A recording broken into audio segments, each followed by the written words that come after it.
crowd to answer questions and they win a bunch of prizes. Tori did it, and then I did. That was the most nervous I'd ever been in my entire life. First of all, I was overwhelmed that it was 40-some thousand people there. That was the first part. But the second part was I knew that I wasn't welcome there. I've never felt comfortable there because baseball fans, they're like working class white people, which I don't know if you guys know this. Those are the most racist people you're ever going to find because they believe that their economic situation is directly tied to other races taking their jobs. It's the working class white people that say, oh, this DEI and affirmative action, and, black people going to college for free, that's harming me and my family, even though it has nothing to do with it. Now, is there more competition for good paying jobs? Absolutely there is. But the working class whites, who've always had a level of insecurity when it comes to their jobs because they can get downsized or they can get automated or they can get AI'd out of their job. They've always been very insecure. But when you have a white person in the United States of America that is insecure, here's what you can do to manipulate them forever. Blame a black person or blame a Mexican for why everything is messed up in their world, and they'll eat it. And it's political, too. I could have a whole political party and tell you how bad black people are and how bad immigrants are and how bad Mexicans are, and I will make a whole bunch of voters hate those groups. Hate them. Hate them, want to kill them. Don't want them in this country. And you can get votes based upon how much you hate those other racial and ethnic groups by a bunch of working class white folks who've always felt insecure about their job. The insecurity about the working class white and their job and their opportunities goes back to slavery. I need you to think about how slavery was not in the best economic interest of poor white folk. You ever think about that for a second? You know that all white people didn't own slaves, right? Like 1 or 2%. Hardly anybody owned slaves. The same 1%ers right now, the billionaires that y'all hate, basically, that was the same class of people that owned the slaves. Every white person didn't own slaves. White people were too poor in the rural South. And let me tell you why white people were poor, why they were kept poor, why they were kept economically deprived. Because if you're economically deprived, you're vulnerable. And if you're vulnerable, you'll fall for anything. And if you're economically deprived and you're vulnerable, chances are you're probably not highly educated and you can manipulate those people. If you were a plantation owner and you had the ability to permanently purchase your labor in enslaved people. Let's say you had a big old plantation. You had rice. You had the big three. Rice, tobacco, and cotton. Fourth would probably be sugarcane, but sugarcane was more the agricultural mainstay in the Caribbean. By the way, sugarcane plantations, unbelievably brutal. Probably some of the very labor intensive. Cotton is labor intensive too, but not like sugarcane. Sugarcane is very labor intensive. Okay, but that was mostly in the Caribbean. So if you had a big old plantation and you had the big three, cotton, tobacco, and rice, and you had 195 enslaved people taking care of 1,000 acres of rice, tobacco, and cotton. And then you had your servants that were in the house that took care of all the domestic duties. Okay, think about this. You own your slaves and they take care of everything. You're not hiring white people. You're not hiring them. You don't need to. Why would you pay a white person a wage when you can buy a black person and work them until they die? So white people were deprived economically because of the institution of slavery. Now, what you would do is you would hire a handful of white people to be plantation overseers, et cetera, et cetera. But trust me when I tell you, if a plantation had 195 slaves, maybe they hired 20 white people to be overseers, if that, because those slaves took jobs from what would be working class white Southerners, and that is why the South remained so poor. Black people couldn't own anything. We weren't making any wages, so our poverty was fixed in the institution. But white people were impoverished too. And then it's crazy because the same plantation owners told those white folks who could not get any kind of work or any kind of jobs in those Southern agricultural plantations to go and fight the Civil War on behalf of the plantation owners' right to continue to buy, sell, trade, and own black people. That is insane. Enter Donald Trump. He's doing the exact same thing for the modern era. It is also why the Democratic Socialists don't see why we as African Americans don't subscribe to their philosophy because they, the Democratic Socialists, who do not have a platform for race, they do not. They'll have more of a platform for the gays and the queers. Oh, by the way, the alphabet is breaking up. I don't know if you guys know this, but the gays and the lesbians are now starting to separate themselves from the asexuals, the intersex people, and the trans people, because those folks on the other end of the alphabet are identities.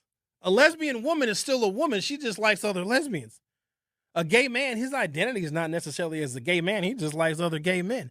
And so when you have that alphabet that's combined, the old school gays and the old school lesbians, like, yo, no, we're not with all this trans stuff. Really fascinating social experiments that are taking place in this country right now. But that's just like people of color. Or when people say BIPOC, don't say BIPOC in front of me. I'll punch you in the face. Black, indigenous people of color. Please don't do that. Don't make it seem like all of our issues are the same. You know, some BIPOC people hate each other. Do you know that some people that are included in the white people came up with this? Or some super black liberal. Let's call everybody BIPOC. Let's lump everybody together like all of our interests are the same. There are some people in the BIPOC coalition and the people of color coalition that are more racist than white people are. You think black people routinely organize and work with Mexicans? No, we don't. No, we don't. You think a South Korean professor at the University of Wisconsin-Madison has anything in common with a black woman who lives in 53206 who's got 4 kids and no dad? I'm just saying, you can't stop lumping us all together. I was going to read some of these comments that were left on the, what's this damn thing called? Multicultural Night. The YouTube is up, so if you guys want to head on over there. I'm wearing a purple shirt today. I'm wearing some cargo pants, too. I like cargo pants because I have room for my cargo.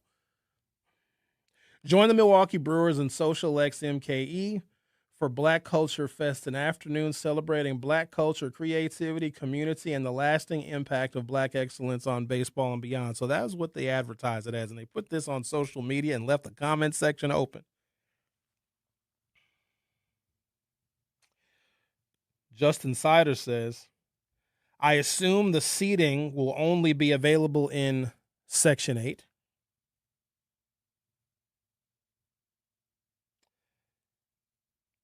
John Roberts says, this will be followed up by, quote, bring your Bluetooth speaker at full volume into a public space night. That's actually kind of funny.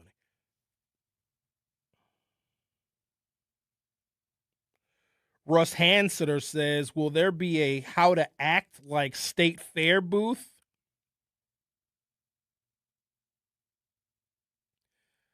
Larry Shereye says, first pitches will be provided by the kids from State Fair Park. Bring your gloves. Andrew Blakey says, quote, fist fights in the 400s has a better ring to it. Mark Grimm says, what time is the watermelon seed spitting contest? And it goes on and on and on. And the number of black people that wasted their precious time commenting, that's racist. Why would you say that? Because they are telling you, like, take this as really valuable knowledge, because this is how they actually feel. Now, some of these comments might be bots, but some of the people that like the comments are not. I'm going to take a break, come back. I got a whole bunch of other stuff. See, since our YouTube is up, do we have the poll question up yet? Yes, we do. It might be a little confusing for some, but don't worry, I'm going to get to it. Have you ever owned a Nissan? I'm curious, because I have a story for you that is going to make a lot of sense once I get to it. But our YouTube poll is now up. Go to 1017 The Truth on YouTube, hit subscribe, be able to participate in the YouTube chat and also vote on our poll. Do you or have you ever owned a Nissan? I'm in the category. I owned a Nissan. I had a Nissan Pathfinder. I loved that truck very much. I loved it a lot. It was very expensive, but I loved it. The Truth with Sherwin Hughes will be right back. The Truth with Sherwin Hughes returns after this on 1017 The Truth app, and 1017thetruth.com. In Milwaukee County, equity means making sure everyone has a real chance to thrive. That's why the Milwaukee County Office of Equity works to help remove barriers,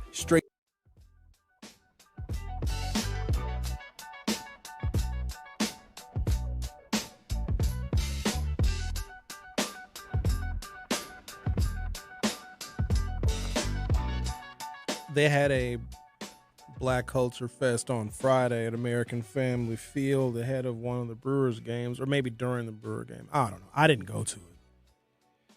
And then they were promoting this event very innocently on social media, but they left the comments section open.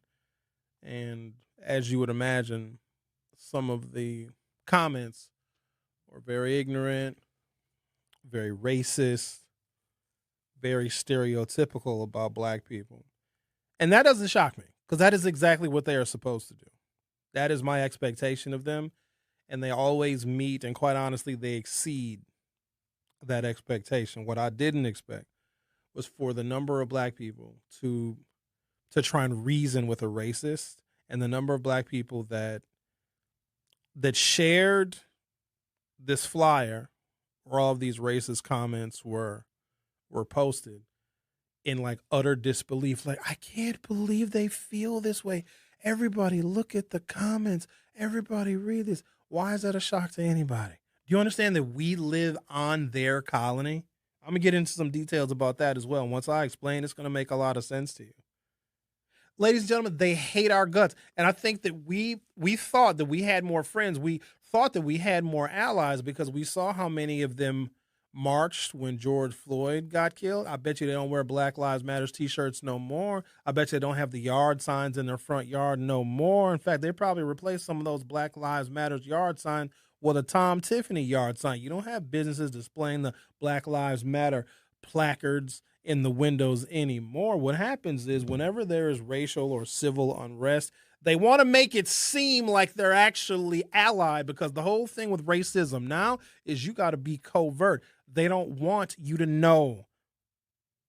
They want you to think that they like us. And what do? We're so stupid. Invite them to the barbecue. Y'all invited white folks to the barbecue as like, I'm going to extend the olive branch. And they accept it. Oh, they love being around us so they can learn everything there is to know and learn our secrets and learn how we operate. Because here's one thing they can't figure out, because they've tried everything to stop our success.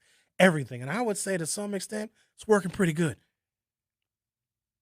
2 out of 3 times Donald Trump ran, he got elected. They're doing something right still. They can't figure out how they have thrown everything, including terror, including making it harder for us to vote, including underfunding and undereducating our kids. And they're just so baffled. How are some of us becoming successful? So they love coming to the barbecue. And we think because they accept the invitation that they're not racist. Do y'all have any idea how they talk about us? And this is the unfortunate thing. When you grow up in Milwaukee and you grew up in Black Milwaukee and you didn't really interact with a lot of white people, if you grew up in segregated Milwaukee, you didn't go to a majority white school, you didn't have a lot of white friends growing up, you have literally no idea. No clue how much they hate us. One of the best things about me going to school in Brown Deer is I saw how they live. I see how they talk. I see what they discuss when they sit down and have dinner with one another. They hate our guts. We are on their minds constantly. They have to make sure that they are defeating us and outmaneuvering us, because they're very embarrassed when we're successful, especially if they're not. And so what do? We think we got a whole bunch of white friends, invite them to the damn barbecue, and all they're doing is taking notes on how they can continue to harm us. Let's talk to Derek. You're on 101.7 The Truth. How are you, Derek? I'm doing well, Sherwin. I mean, you brought something up really good as far as the baseball teams and everything else like that. But I was thinking about when they left Oakland and they went to Las Vegas, and also the basketball and the football teams used to be in the outskirts of Detroit, and now they're downtown. And that's helped that downtown tremendously. And I think they're having the same issue. They were having the same issue in Washington D.C. And now they're bringing the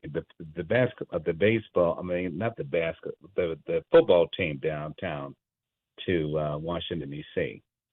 But you're right. I mean, a lot of times people that's I do remember hearing about that, about the what was that where they were going to locate the baseball stadiums, and you probably are right about people being afraid because they a lot of your inner cities are predominantly black, and they associate a lot of crime with a lot of black people.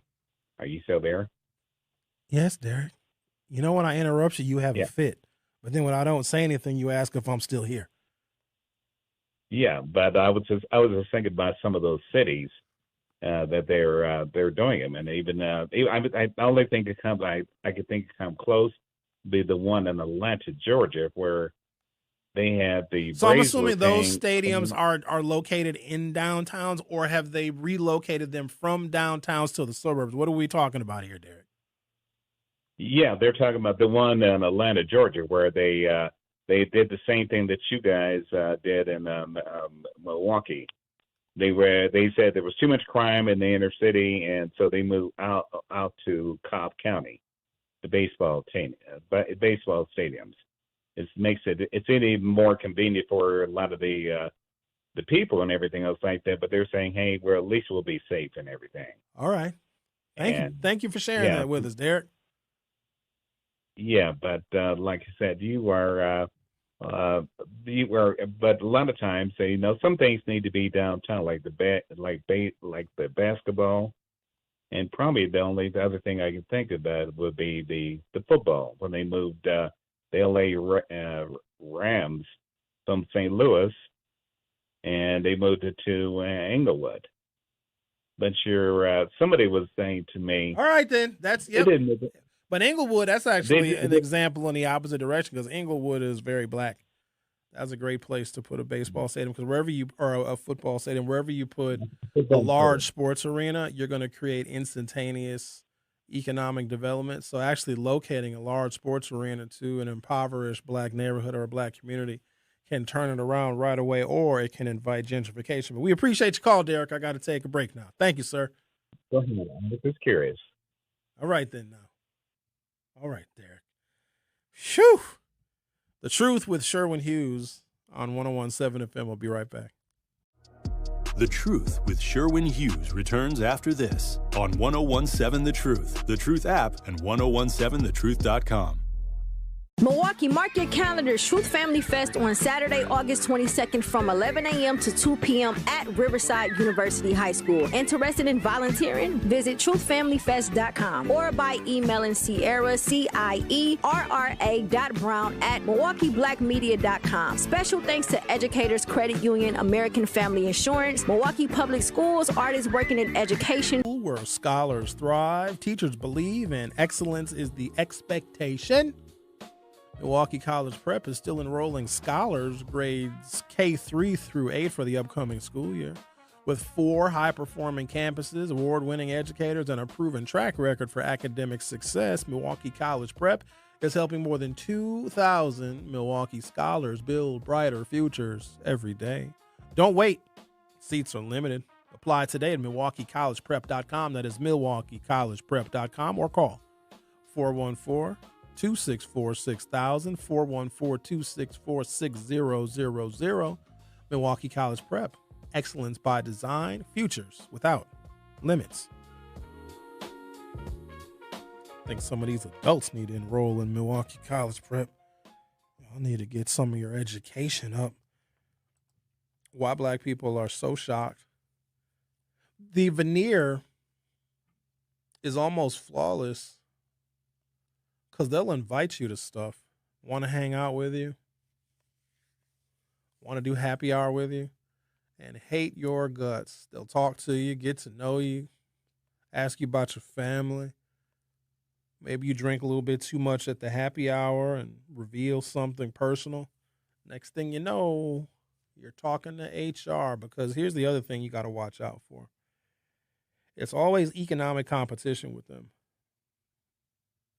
You better hope they don't have a sister or a brother or a sister-in-law or a mother-in-law or a father-in-law that is looking for a job, and the person in their family that is looking for a job does exactly what you do. They'll set you up to get fired. It's not personal. It's just, a member of their family comes first. or their neighbor just fell on hard times and their neighbor happens to have a real nice resume that might be a little bit less polished than yours, but, they'd be a good fit for the position because, they fit better into the corporate culture. We thought that we had a bunch of allies and we don't. That is why it's very difficult for African Americans that know this to want to be allied with democratic socialists, because expecting us to integrate with working class white people when all of this dirty history has not been resolved is insane. It's insane. Now, what they do, though, is they look at black people and say, oh, you guys are poor, too. You guys are struggling, too. Come and join our movement. Now, we're going to go first. We're going to lead the movement. We're going to set the agenda. The agenda is not going to take into account race. But no, come and join us because, working class white people need as many people in their agenda as they can possibly get. That is how they can win elections. And if you can win elections by preying on the vulnerability of black folks, all you got to do is tell black folks, you blacks are really poor too. You blacks, your wages are way too low. You blacks are not being treated fairly by your employer as well. You should be getting a raise. You blacks are making minimum wage as well. And what do we say as black folks? Yeah, that's right. That's true. All that is true. All the above is true. But what they don't take into account is that why some of us, and I'm going to say some because some black folks are doing fantastic. Some black folks are doing better than the whites. But one of the reasons why some black people may be in an economically disadvantaged position is because they are black. That can be a reason. Democratic socialists can't take that into account because that is a white movement led by white people who weren't given what they were promised by previous generations. See, the baby boomers lied to them. They're the wealthiest generation America has ever seen. They got something like $140 trillion worth of wealth, and what they are doing is they are starving their own kids. And so then you have a political movement that exists to rebel against the status quo, which is the largest, wealthiest generation that America has ever seen, and that's the baby boomers. But that also draws contrast with African Americans as well, because we don't hate our baby boomer generation. Those are the ones that got us the rights that we right now are taking for granted. So and also our baby boomers ain't got no hell of a lot of money. White baby boomers do. Black baby boomers got a little taste of money, got a little itty bitty piece. They ain't got as much as the white folks do. So they're trying to start this intergenerational war where it's a bunch of white kids that are mad at their parents. Screw you, mom and dad. I want the freaking house right now. Mom and dad is like, no, go get a job. We took care of you long enough, you spoiled brat. Fine, mom and dad. I'll go recruit a bunch of blacks and we're going to have a political movement led by an Asian lady in Wisconsin. And a Muslim in Michigan. Oh, by the way, have I got some comments from the New Berlin mayor. Woo-wee, did he serve up a good helping. Oh, y'all were shocked by that too? Where's my story about the New Berlin mayor? Ooh, he let y'all have it. And then stood by his comments. Quote, it was revolting. Muslim leader called for New Berlin mayor's resignation over lewd social media posts. Let me make this abundantly clear. The New Berlin mayor isn't going anywhere. New Berlin Mayor Dave Amon is under fire after two Muslim organizations called for his resignation following the discovery of anti-Muslim, racist, and sexist content he shared publicly on Facebook.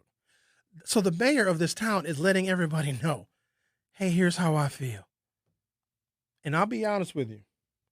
I appreciate him doing it. Let me tell you why. Because I'd rather know before I go to New Berlin for anything. Now, hey, Sherwin, we're going to meet up at the sports bar in New Berlin. Okay, have fun. Not going. Because if the mayor feels that way, and if he's going to put it on a public Facebook page, and dude said, I'm not taking it down. I'm going to get to his comments in just a second. He was like, my public comments don't mean that I speak on behalf of everyone in New Berlin.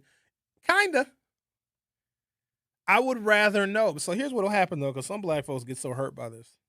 Because we're just astonished that people don't like us. We're thinking, we're so fun. We're so funny. We dance really well. We sing good. Watch us perform. You know, the original drawing of Mickey Mouse was blackface as a mimic of a minstrel show? You know that the character Goofy, look at the old pictures of Goofy, the old Disney drawings. Goofy is a shiftless, lazy, happy-go-lucky colored man. Goofy. Now, they changed his image up. You know what I mean? They made him look more like a dog. The whole character of Goofy is part of a minstrel theatrical dramatization and caricature of a black stereotype. It goes that deep, and we don't even have no idea. Walt Disney was incredibly racist. So was Dr. Seuss. When I found that out, that hurt. Like, they did a whole expose on like some of the racist commentary, like the hidden racist messages. Oh, Dr. Seuss and I love Dr. Seuss books.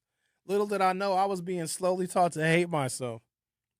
The Muslim Women's Coalition and the Wisconsin Muslim Civic Alliance brought Amos Post, who's the mayor of New Berlin, to light. The content includes reposts such as, quote, if you voted for a Muslim or elected office, you're a traitor. If it weren't for white people, slavery would have never ended, and posts featuring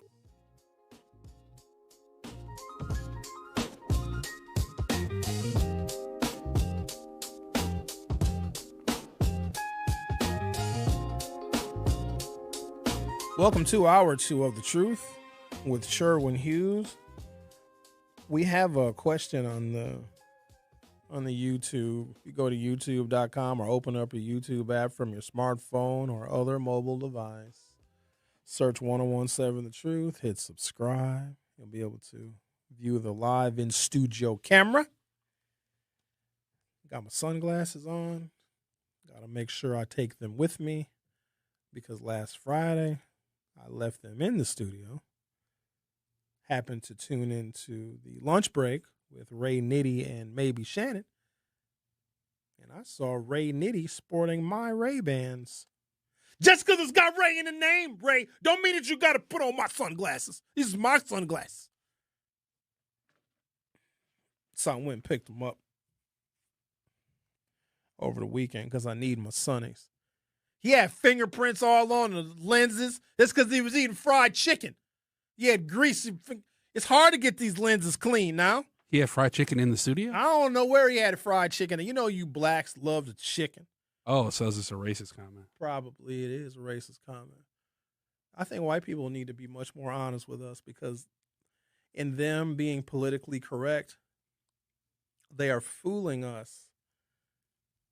Xavier had said, we were on commercial break. You know, for black people to be fooled by racism is just astonishing to me. Because we think because the Jim Crow signs came down that their attitudes changed. They got more racist.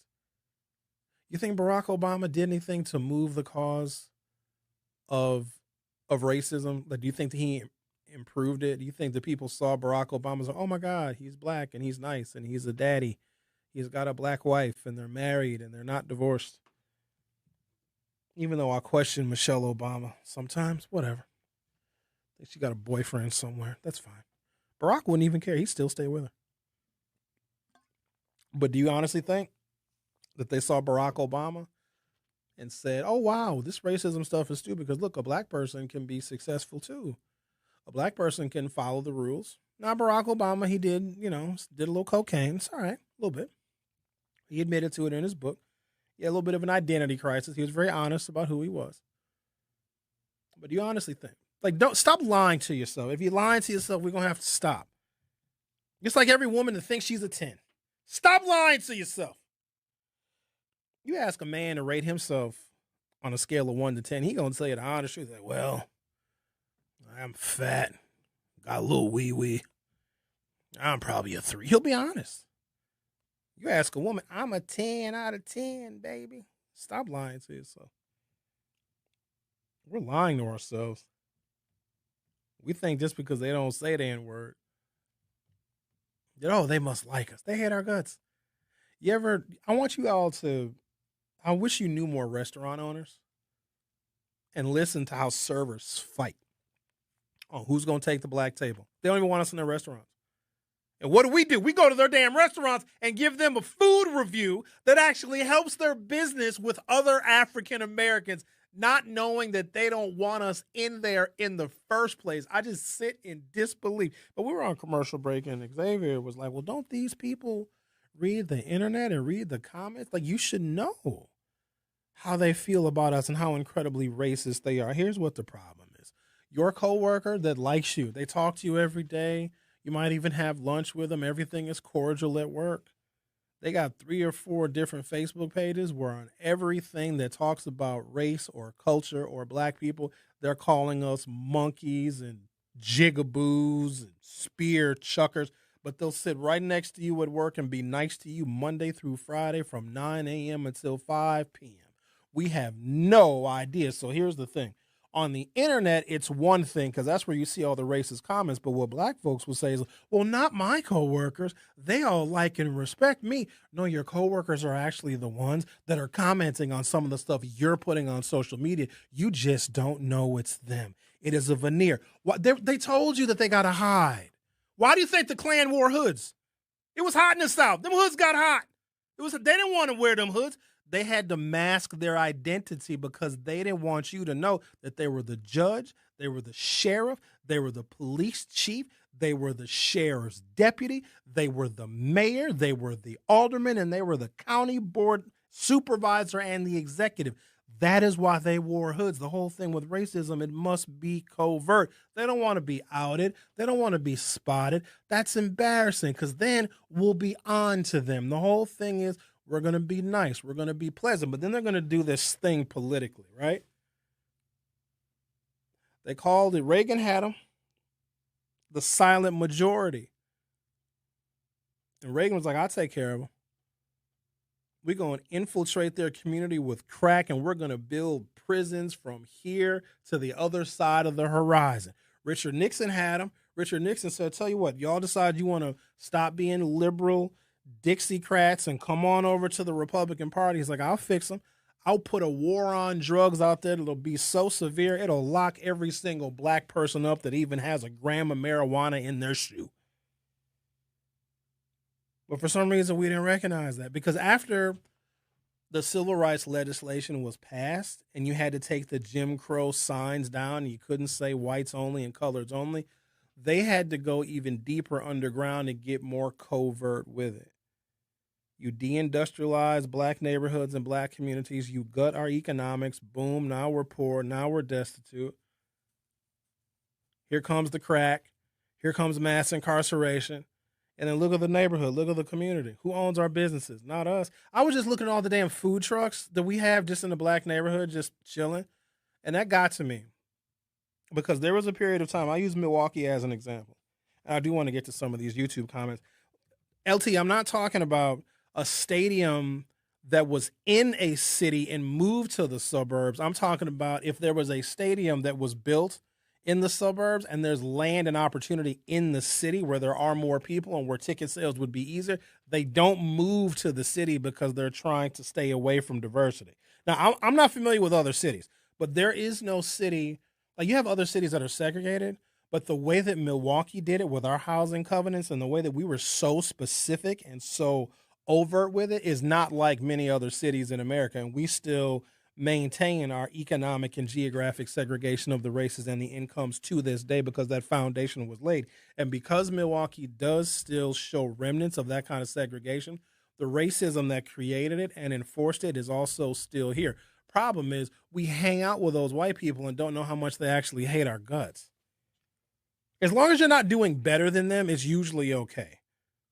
But once we become competitive and once we start moving into their neighborhoods, then you might get a nigger spray painted on your garage. You know, it comes with the territory. So, yeah, it's not that if there's opportunity to locate in what they call, not a burgeoning market, like a untapped market. Or so they call black people and minorities like we're untapped markets. For a while, insurance companies were really targeting black people because we're underinsured. For a while, Northwestern Mutual was targeting the African-American community because we don't invest our money worth of sugar, honey, iced tea. So they wanted to sell us investment instruments. We didn't bite. But yeah, it's not about, well, I guess with outward migration, because Milwaukee has become a majority-minority city with black people not being the complete majority but the plurality of races. Not because black people are moving here. Black people are fleeing Milwaukee. We're a plurality black city because the white folks are running away. And what do? We chase them. White folks are like, we're out of here. We're going to Wauwatosa. Here we come. White folks are like, dag nabbit. White folks going to Waukesha. Here we come. White folks going to Hartford, going to Slinger. Here we come. We're like, wait for us, please. White folks are going to the moon. Oh, really? What do you think the colonization of space is about? They're trying to leave y'all black asses on Earth. And here we come with a spacesuit on. Got our whole space. Hi, my name is Leroy. Do you have any Section 8 moon condo? That was racist. That was racist. We just trying to follow them. We just, because they got the good schools. FOMO, fear of missing out. I don't know what it is. One of them calling right now. But I got to illustrate this because the number of black people that felt, like one lady was like, but I was the first black person to play the guitar at American Family Field. Why are you so racist? They hate our guts. They're not being honest about it. Barack Obama gets elected president not once but twice. Do you think the racism calmed down after that? Do you think the people said, oh my God, he's a decent guy? Let's stop being so. They got more racist. I've been trying to tell you. I got to say it at least once a week. The more successful we become, the more racist they get. It does not work in the opposite. So what do? We try and go above and beyond. It's wasted effort. Or if there's a restaurant, like one of the employees might be disgruntled. Oh, Texas Roadhouse. Now they're saying it's a quote unquote rumor, but Texas Roadhouse is investigating it. They're spitting in black people's food. I promise to God, number one, I guarantee that they're probably doing it. Okay. And Texas Roadhouse ain't the only one. Y'all are some whole fools. You go out to these white folks' restaurants out in their neighborhoods and their damn communities and act a fool and are disrespectful. You don't know what they're doing to your food. And here we are rating it 10 out of 10. We're so ignorant when it comes to how they feel about us. It's sad because we should know better. Look at all of our negative statistics. Y'all, you know how much help black people need to, like, writ large be doing this bad? This can't be just us. We got to have a lot of help from them. This is not just us. Barack Obama gets elected president. Donald Trump is like, I'll push him back. I'll take away that affirmative action, that DEI. I'll make sure they never become president again. I'll make it harder for them to vote. I'll support the SAVE Act. I'll roll back the 1964 Civil Rights Act. I will embolden conservative organizations to sue so that black people can't even get scholarships to go to college anymore. And so if you believe that electing Barack Obama and then reelecting him made racism a thing of the past, you're not understanding how it works. And I'm not explaining this to white folks because they know exactly what they're doing. And for some of the white folks that are in the comments saying, I can't believe this racism. Shut your mouth. Your mother, your father, your sister, your brother, your grandparents, the school you went to, the church you go to, the job that you were at, all talk negatively about black people. You've heard it your entire life. Stop pretending like you're shocked. You can't live in that bubble if you are white. Everywhere they go, oh, God, you see what the niggers did? Oh, the niggers are fighting against state fair. That's exactly how they talk about us. But they don't do it in front of us. And then we have the nerve to, like, think it's some kind of, like, it's even. Like, Sherwin, look, the Asians were fighting. So what? Look, Sherwin, the white people fight when they go to baseball games. So what? Do you honestly think that anybody in the world is going to see a bunch of white people fighting at a baseball game and then see a bunch of black kids ravishing state fair and say, oh, samesies, the whites fight, the blacks fight? Are you kidding me? No. You know that it's different when it comes to us. And here's the other thing. I don't care what they do. I don't care if a bunch of white people are at a white event and they're beating the hell out of each other. Don't bother me none. But a bunch of black kids going out to their place and their space, going to their state fair and then fighting, that's different. I don't care what white folks do. And they are more violent. Absolutely. They curated the violence that is this country. All the gun violence, they're the ones defending the Second Amendment and the Constitution. They're making it so that anybody and everybody can get a gun, so they have a participation in the violence too. Plus, they like to do the school shooting. You got a damn lady just murdered her 3 damn kids, and you got white women feeling sympathy for her. By the way, gentlemen, let me give you a word of caution. If your wife, your girlfriend, your woman, or whoever is showing sympathy for Lindsay Clancy, your kids are not safe. You need to use that information to get custody over your kids. I'm not playing with you. This white woman comes out and says, I killed my 3 kids. White women like, no, you didn't. It was mental illness that did it. We support you. They had a rally in support of a woman that murdered her kids one by strangling them. You know how insane that is? She felt her children's bodies go lifeless in her hands and did it one by one. And then tried to kill herself by falling out of a 2nd-story window. Tried to kill herself. She jumped 6 feet. Oh, damn it. I'm going to kill myself. I'm going to jump out of this window that's 5 feet off the ground. She probably landed on her feet. Like, damn it. She's paralyzed, though. There's a lot of people that think the husband did it. Of course they do. I was talking to some white women that were. You know what it is? They hate men that much. Even though she calculated sending him out of the house to run errands and to pick up, she even knew how long he was going to be gone and was able to time the murders of all 3 children in the amount of time that he was going to be gone, because she sent him out of the house to run specified errands because she knew how long he would be gone and calculated how long it would take to murder her children. It was premeditated, and women are rallying on her behalf. Fellas, I'm telling you right now, your babies ain't safe. We'll take a break, come back. I got so much more. I got to talk about Nissan, too, because Nissan loves us. There's a Nissan dealership that got accused of racism. So that's one story, but then there's another story about Nissan that goes back a few years, and a class action lawsuit, which I personally was a part of. So today we're talking about all of these covert ways in which racism is staring black people in the face, but for some reason, we don't see it. We think that they like us and they support us, and they're here with us. And the white people in the comments section, like, I can't believe there's so much racism. Shut up. That's the last thing I'm ever going to do is explain racism to a white person. They know exactly what they're doing. And every white person has used the N-word.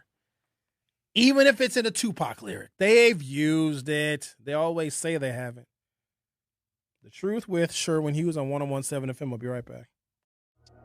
The Truth with Sherwin Hughes returns after this on 101.7 The Truth app, and 1017thetruth.com. At UW Credit Union, we have best-in-class technology and peopleology. Like if you lose your card, you can stop by in-branch for a same-day replacement, or you can have a new one instantly issued to the app. So whether you prefer interacting with our snappy online interface or our in-person regular faces, UW Credit Union is always here for every you. Reported Truth Family Fest 2026. Special thanks to Educators Credit Union, American Family Insurance, Milwaukee Public Schools, Artists Working in Education, the City of Milwaukee, DCWS, AB Core, and Ascension Healthcare. And thank you for helping us make the event possible, and to our vendors, volunteers, listeners, and families for showing up and supporting our community. From all of us at 101.7 The Truth, thank you, Milwaukee. All right, go to the YouTube and answer the question. Have you ever driven a Nissan? There's so many black folks driving Nissan Altimas, and then the fancy blacks get them in Infinity. Could be a G35, could be a G37, could be a G50. Y'all love you a Nissan, don't y'all? I had one a long time ago. Not anymore. Let's talk to Linda. You're on 101.7 The Truth. How are you? Good morning, Sherwin, and good morning to all the good black and white people of Milwaukee. Linda, just say good. Hold on, Linda. Just say good morning to the black people. It's a great day in Milwaukee. Hey, just say good morning to the black people. You don't need to say good morning to the white folks because they don't say good morning to us. Okay, so Sherwin, yeah, I'm sorry, I just got a text. Wow, my youngest brother just passed away this morning. I'm sorry to hear that. But I was going to say that, yeah, it's a great day in Milwaukee. I shout out to all the communities and individuals and organizations that's doing this show. And I mean, really, really, I'm just so, I guess, inspired. And I want to say that, Sherwin, yeah, I guess the Democrats heard you because they coming out and they're saying that the Democrats, you know, the DNC is I guess marginalizing black issues, black representatives. They are not hosting the Democratic convention in Atlanta. I don't know, whatever is going on with that. And then, too, I want to say that I was a waitress at 19. Remember Big Boys on Port Washington? Man, that was the best time of my life. They give me a whole half of the goddamn restaurant because that's how good and efficient and friendly and customer service I was. And the tips, man, I had the morning service and during the week, and then I had the evening and late night service on weekends, baby, $100 a day. I'm trying to tell you. But anyways, it helped my freshman years in college and my new apartment, all of this. But yeah, that's what I have to say. And I'm really digging those shades. I'm trying to tell you. I'm trying to tell you. I'm trying to tell you. See you later. Oh, you won't. You ain't gonna see me. We're sorry that your brother passed away, but she sure likes how I look in my sunnies. New Berlin Mayor Dave Ament is under fire after two Muslim organizations called for his resignation following the discovery of anti-Muslim, racist, and sexist content he shared publicly on Facebook. Could you imagine if more of so we have roughly 851 municipalities in the state of Wisconsin. Could you imagine if some of the village presidents and the mayors of the 1,850 or 1,851 mayors and village presidents actually told people via social media how they feel about minorities and black people, how hurt we would be? I think they should. I think that we need to be more aware. Now, they're not going to do that because they want to keep us in suspense. They want us to still spend our money. They don't want to force a boycott. And, of course, they don't want the media attention and the media scrutiny. But we're in this really unusual climate. I say it's unusual because typically if, I don't know, an elected official or maybe even a business owner was caught saying something that was derogatory or racist or discriminatory, whatever, they would lose a lot of business. They would get boycotted. People would say, oh, I want nothing to do with that restaurant. Now, there's such a willing audience to support people that have that kind of courage. If you're, a mayor or if you're a restaurant owner and you say something racist, they'll get you a GoFundMe. They'll pay. Oh, don't kill a black person. You kill a black person, the racist will pay for your lawyer and give you a couple $100,000 to live on and another couple $100,000 for your trouble. But we, for some reason, as black people, don't recognize that. Remember Chud the Builder? I do remember Chud the Builder. Well, he got $1 million donated for his bail after shooting a black man. There you go.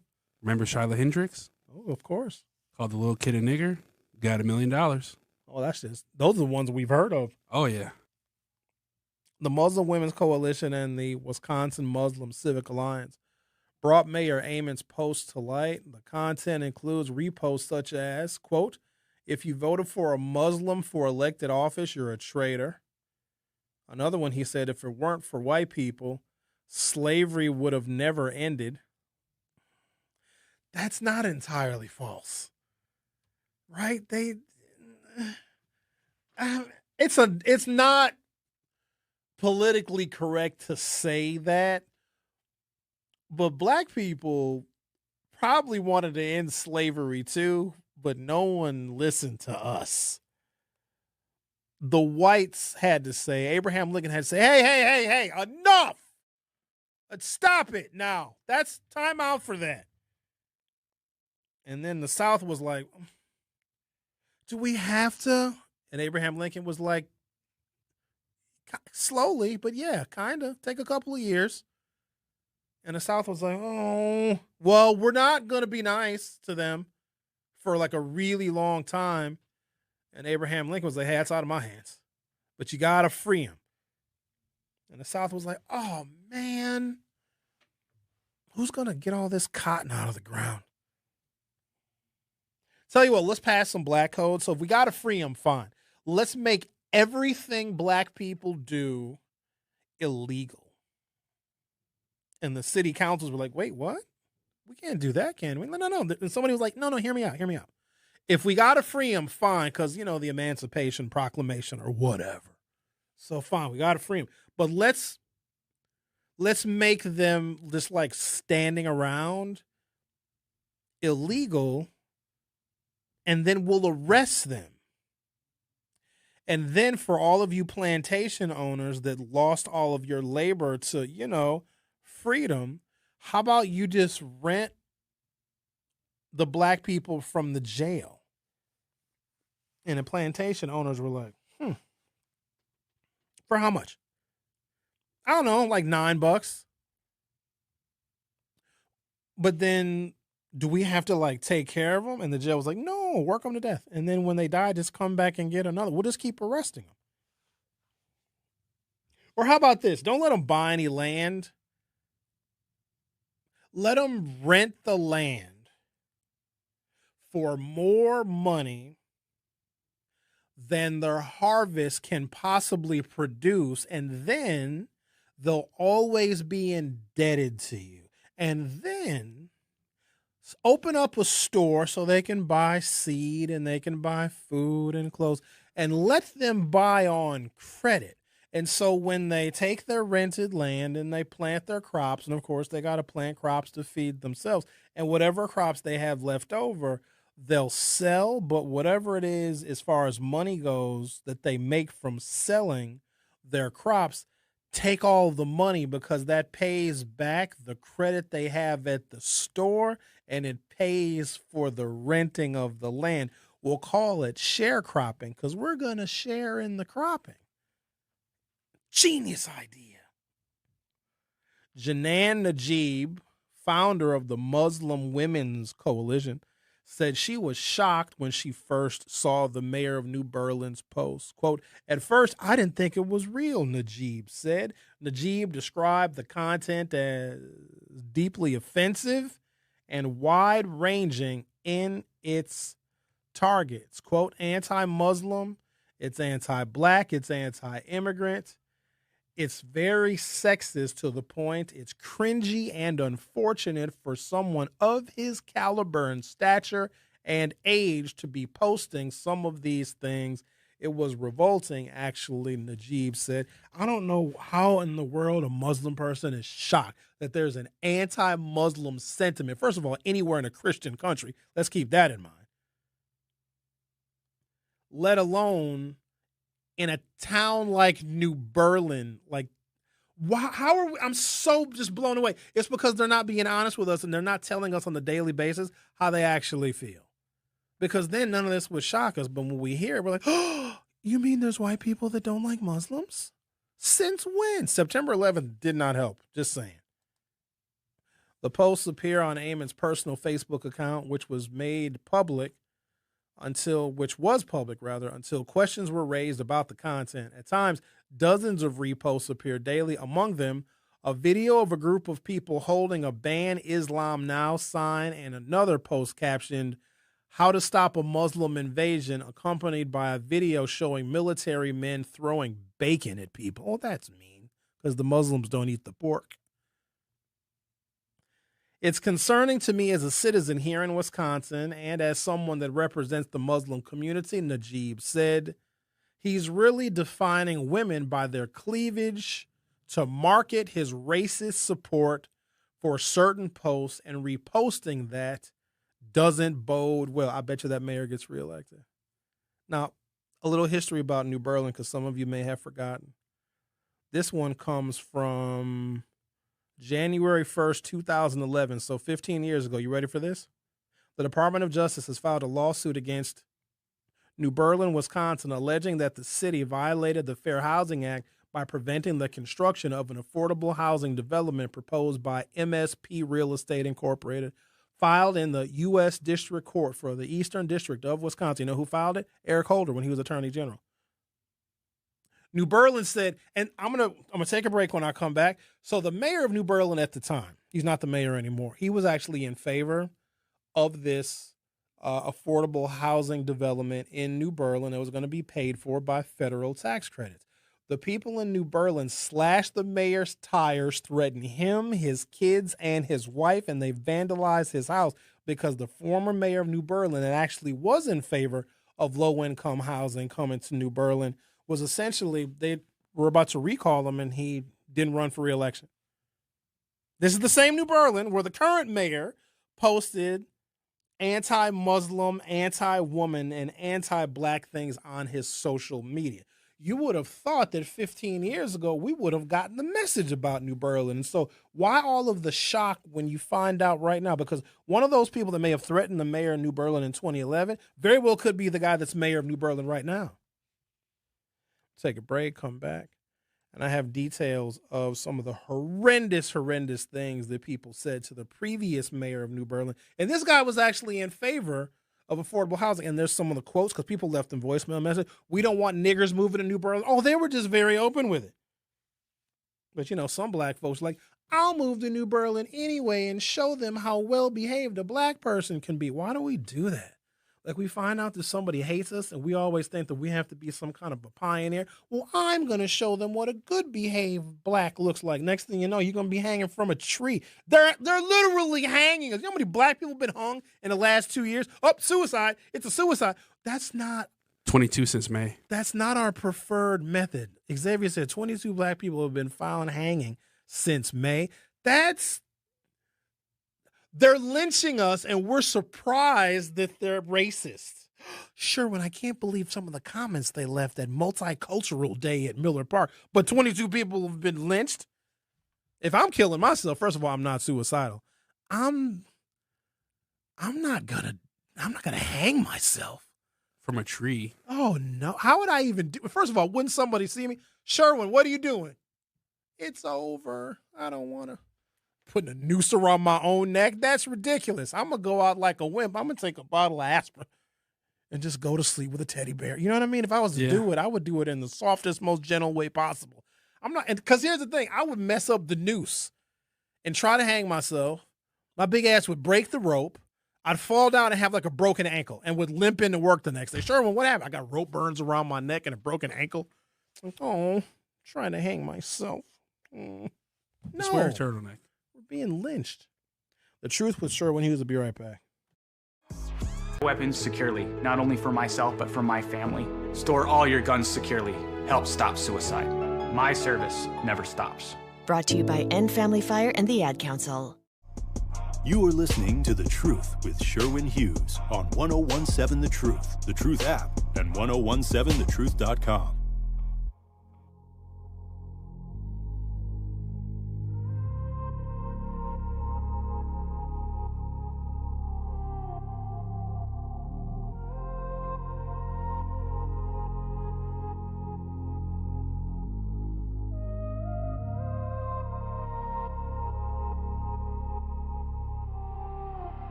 In 2010, former New Berlin Mayor Jack Schiavo-Vitero, it's a very Italian-sounding last name. Schiavo-Vitero, am I saying it right? Schiavo, I guess so. He and his family faced intense harassment, threatening phone calls, and racist slurs at his home after he, the mayor of New Berlin in 2011, initially supported a proposed affordable and senior workforce housing development.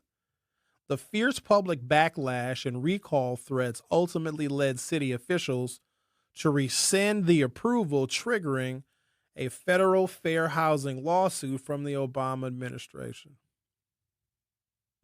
The MSP Real Estate Group planned a multifamily and senior development in the city center that included workforce housing units intended for people earning $35,000 or less a year. So at the time, there was a lot of construction going on in New Berlin, and a lot of the people working on that construction were Mexican. But then somebody found it unfair that how are you Mexican and working in New Berlin but can't afford to live there? So that was the impetus behind this development group saying, well, let's do an affordable housing unit in New Berlin so the people that are working on construction projects can actually live there. That's only fair. In the fall of 2000, so it was a brand new 2001 Nissan Pathfinder. Ooh, we all leather moon roof.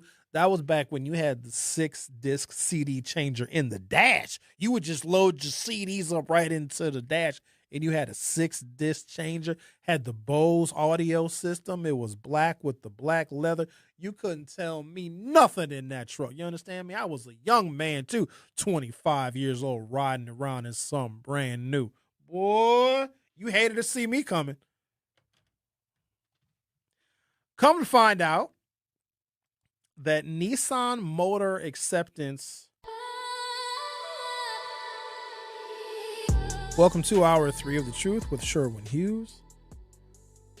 Wanted to take some time on today's program to illustrate to black people who seem to be shocked and in the dark about how insanely racist some white people are, because they tend to be more covert with it. They're not out with it. They're not saying the N-word. There's no signs posted, whites only, coloreds only. And so because we don't see the overt racism, we think that it's not there, and we think that they're really our friends and they're really our allies. No, they're just hiding under a mask. It's why the Klan wore hoods, because they didn't want you to know who they really were. They were the sheriffs, they were school teachers, they were judges, they were elected officials, and they hid that identity. They're doing the exact same thing now. And so I gave you a couple of examples. There was a Black Culture Night at American Family Field ahead of a baseball game on Friday. And the comments on what should have been a really educational and fun day for anyone going to watch the Brewers play, the advertisement of that event just turned into a disgusting display of how insanely racist some white people are. And the fact that black people were in the comments saying, why are you saying this about us? But this is so mean. And black people were sharing and saying, look at what they're saying about us. Your parents didn't warn you? I've been warned about it my entire life, and I've been able to steer relatively clear. Every now and again, they'll catch you. They'll catch you. But if you get them mad enough, even your closest white friends will call you a nigger. Get them mad enough. No. Get them mad enough. Beat them, outpace them, out-earn them, be smarter than them. It's just a matter of time. Because they all think it. Or even when they say, Sherwin, you guys can say it. How come I can't say it? Oh, you be my guest. You absolutely can. In fact, use it the way we do. If that is a word that you use it all the time. Because when we don't hear it, we think that they don't actually use the word. We think that, it's not in their vocabulary. But sure, when my white friends have never used the N-word. No, they've never used it around you. Talked about the mayor of New Berlin who shared, posted, and reposted things that are anti-Muslim, anti-black, and anti-woman. Then went back into a little bit of history about New Berlin, where the city of New Berlin got sued by Eric Holder and the U.S. Department of Justice in the Obama administration because there was going to be an affordable housing unit built in New Berlin. And the mayor of New Berlin at the time got so many threats, he had to drop his support for the affordable housing unit because they threatened him, they vandalized his vehicle, they threatened his wife, and they threatened his children because he supported people that were working construction in New Berlin actually having an affordable place to live in New Berlin. He, the mayor at the time, decided he was going to pull because they were threatening to kill him. Imagine that. It's okay to hire the workers to build houses and to build new construction in New Berlin, but allowing for an affordable housing unit being built with tax credits to be constructed in New Berlin is where they draw the line. And so the mayor pulls back on his support and ultimately did not run for re-election. So don't be shocked that the current mayor of New Berlin said some very racist things. Talked about Nissan. Asked you guys in the YouTube chat how many of you have ever or do you currently drive a Nissan? Because Nissan, as an automotive company, allowed dealerships to charge Black and Hispanic borrowers additional markups and additional fees and additional finance fees to make more profit, but they did not require or levy those fees on white borrowers. And then, because we were talking about Nissan in today's JS Online, racial discrimination lawsuit filed against the Kenosha Nissan dealership. So it looks like they're still at it. And the Nissan lawsuit that I was talking about was 26 years ago. But this article dated, a couple of days ago, last week, Thursday, August 20th, 2026, says Kenosha Nissan management threatened several of the car dealership's Black employees who reported racial harassment in 2024, according to a lawsuit recently filed in federal court. The lawsuit filed by the U.S. Equal Employment Opportunity Commission on August 18th in U.S. District Court in Milwaukee states a white sales manager compared one Black employee to an animal and assaulted him. The sales manager also called Black employees slow, lazy, and made Black employees work in the back of the office instead of the front, according to a lawsuit. The employees are not identified in the lawsuit, nor are the general manager or other leadership. Several employees resigned for fear of being terminated, and Kenosha Nissan fired an employee in retaliation for complaining about the harassment and or because of his race, according to the lawsuit. There was no record on August 20th for a lawyer representing Kenosha Nissan. Calls and emails sent to the dealership by the Milwaukee Journal-Sentinel were not immediately returned. You guys remember the Cunis dealership where there was a Black woman who went there for an oil change and they wrote on her oil change sticker the N-word? And then, I guess it was supposed to be a joke, right? You guys remember the story? Ben and Carrie talked about it when they had a morning show here. So the Cunis dealership had a service employee change the oil on a Black woman's vehicle, wrote nigger on her oil change reminder sticker that they put in the top left corner of your vehicle. That he expected somebody to remove it. Like, I think it might have been a joke between people that work at the dealership, and he thought that somebody would have removed it, and they didn't, and the woman took the vehicle home. So then the woman gets a call from the dealership saying, oh, can we come to your house? We left something in your car. Can we come to your house? She goes, no, you can't come to my house. What do you want to come to my house for? And then she realized why they wanted to come to her house to remove the sticker. And eventually they were all embarrassed, and the Cunis dealership did an apology. If I'm not mistaken, I think they gave away a free car to try and to smooth over the PR nightmare that was. Or I know they have a free car giveaway going on right now, and maybe that's to make up for what was a horrible PR nightmare for them. But I'm giving you all these examples because Black people, for some reason, are shocked to find out that white people hate our guts. And it's damn near all of them. It really is. It is. But we think that they don't say anything bad about me. But then there's another story. This one is bad. Texas Roadhouse is forced to respond after a disturbing post starts making the rounds online. Texas Roadhouse has officially responded after an anonymous post began circulating online with some very disturbing allegations involving Black customers. So before I get into the details of this one, I've only been to the Texas Roadhouse, I think, one time, because it's in West Bend, and I'm not out there very often. I don't even know what the hell I was doing out there. Was I buying a car? What was I doing in West Bend? It was a long time ago. Oh, it's probably 10, 15 years ago if it was a day. And somebody said, let's go to Texas Roadhouse. They got good honey butter. Listen to me. Hold on now. You can sit Sherwin down with some good bread and some butter, and I'll be cool. I don't know what it is about bread and butter. I can go to town now. Don't have me going to the Cheesecake Factory, any place where they serve you some good bread and butter.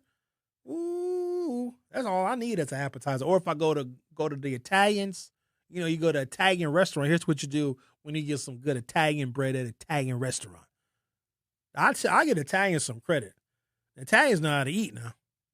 They eat big mostaccioli and lasagna. I went to the Olive Garden not too long ago. We went for my brother's birthday. I love some Olive Garden. It's not real Italian food, but it's Italian enough. Are you a fan of Balestrari's? They got a couple of Balestrari's. You got one on 66 in Blue Mound, and another one on like 68th and what is that, State Street, something like that. I'm thinking of the one on Blue Mound. It's you can get good Italian food any damn where. You got good pizza everywhere. I'm not having no damn argument with people who got the best damn chicken wings. You know who has the best chicken wings? Everyone. Shut up about the damn chicken wings. But here's what you do with the Italians, because the Italians had that good olive oil. Olive oil is one of those things where quality is commensurate with price. So if you pay $37 for a bottle of olive oil, that's going to be some good olive oil. Get it infused, maybe with a little garlic infused, some kind of herb infused olive oil. You can cook with it, but it's got a low smoke point now. You can't deep fry stuff in the olive oil, but olive oil is good, clean, healthy oil. But here's what you do with the good olive oil. It's got to be good olive oil. It can't be no cheap stuff. Don't get no Kroger olive oil. Get something with an Italian name you can't pronounce, with a bunch of apostrophes and a bunch of like Z's in it. Get something that's real Italian. But here's what you do. You get you some good Italian bread, okay? And you get you a little dish, and you pour out some of that good olive oil, maybe that garlic herb-infused olive oil into that little dish. You're not done yet. Listen to me. I'm trying to teach you how to eat. Now, y'all don't know how to eat right. You get you some Parmesan cheese. You sprinkle some of that Parmesan cheese and that good herb-infused, garlic-infused olive oil, okay? Listen, you're not done yet. Keep listening to me. You don't know how to eat. I'm going to teach you how to eat. You get you a piece of that good, crusty Italian bread, that fresh Italian bread. It's crusty on the outside, soft on the inside. You know what I'm talking about. Like a mean woman.